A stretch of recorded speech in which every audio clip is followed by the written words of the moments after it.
one. Did you hear about the two satellite antennas that got married? No. It was a terribly boring wedding, but it was a great reception. Great reception. Now here's one. You're going to have to think back to your high school chemistry class to get this one. Why was the noble gas always sad? Why? Because all his friends are gone. Are gone. Okay. Here's a slightly easier one. A neutron walks into a bar and he orders a drink. The bartender gives him one. And the neutron asks, how much for the drink? And the bartender says, for you, no charge. Now, don't laugh at this because you're pretending to be smart, I hope. It's like, yeah, I get that joke. I got the no charge. I get it. Okay, here's one just like that. Two atoms are walking across the road, and one of them said, oh, man, I think I just dropped an electron. He said, are you sure? Asked the other atom, and the first atom said, yeah, I'm positive. Electrons are negative. What did Venus say to Saturn? You fat bitch. Sorry.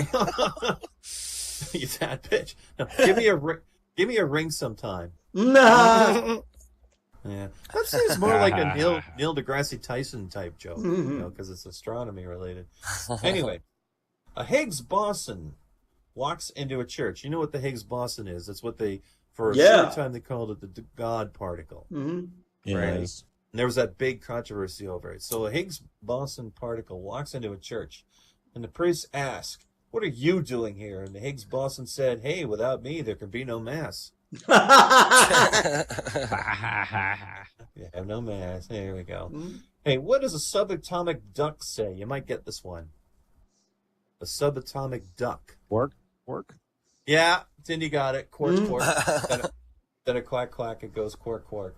And here's the last one I'm going to tell for the short jokes, and that is why are books about anti-gravity such good reads? Because they float away. Because you can't put them down. You were close. You're right. It was close. I thought they were light reading. Yeah. I'm going to tell you some funny true stories that involve Stephen Hawking. Once was this was written in biographers was it Kitty Ferguson 2013 book Hawking, the Fettered Mind.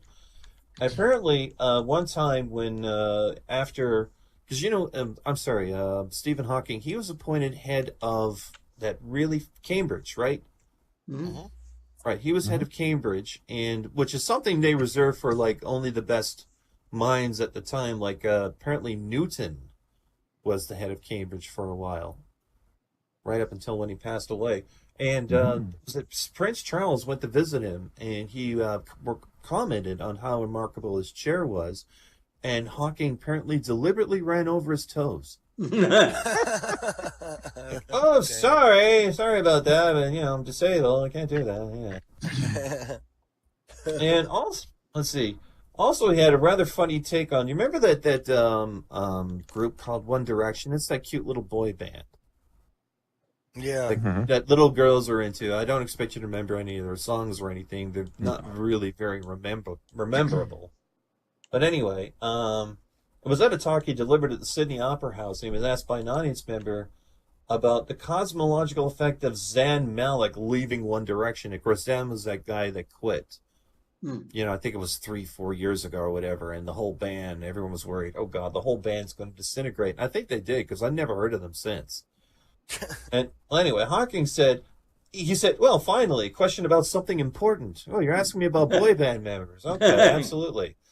And he actually had some advice, and he said, listen, my advice to any heartbroken young girl is to pay close attention to the study of theoretical physics, because one day there may well be proof of multiple universes. And it would not be beyond the realm of possibility that somewhere outside our own universe, there is another universe where Zach Malin is still in One Direction.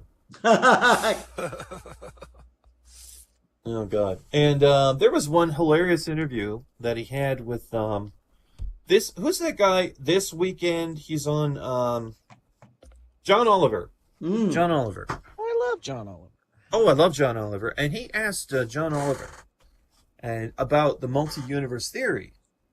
And he said, is there possibly another parallel universe where I am smarter than you are? And Stephen Hawking said, yes, I must concede it is a possibility, since there's infinite realities, that there's a reality out there where you're smarter than I am. There's also, I acknowledge, there's a reality out there where you're funny. Burn. Apparently he delivered. Yeah, he delivered the sick burns. Woo. Okay. One of his practical jokes was he threw a party, but he didn't invite anyone until the next day to see if time travelers existed. Apparently it didn't work. Can you imagine, though, like, if just somebody just appeared up out of the blue and he's like, who are you? And he said, I'm a time traveler. Tomorrow you hold a birthday party for today. Or something like that. Just to mess with you. And anyway, for some reason, whenever something major happens, this is one thing I kind of hate about the news. Or like, whenever they have anything that's remotely scientific that happens, just remotely, what do? They always bring on Bill Nye the Science Guy on.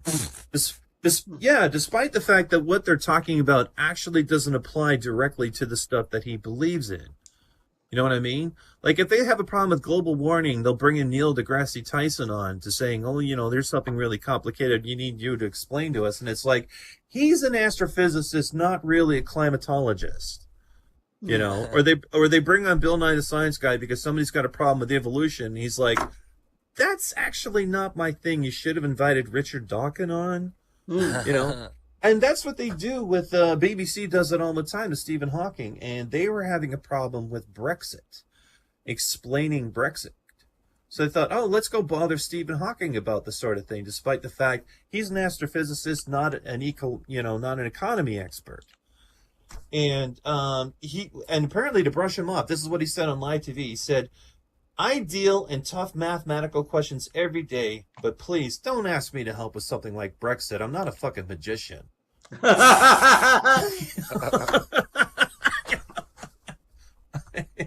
Oh, man, I love that. And apparently he likes to do, he makes bets with people, and he doesn't always win.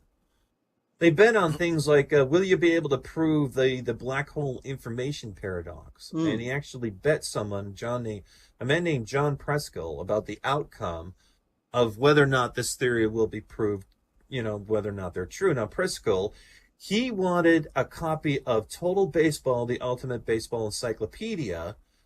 Professor Hawking wanted a subscription to Penthouse Magazine. And apparently he was a real hound dog. He used to hang out in lap dance clubs. And somebody actually accused him back in 2003, after it became publicly known that he goes to strip clubs all the time. He was accused of sexism and being a misogynist after he visited a Stringfellows lap dancing club in 2003. And he was asked what he thinks about most about during the day. He said, well, women, they are a complete mystery. I thought, he may be a genius, but he's still an awful lot like the rest of us.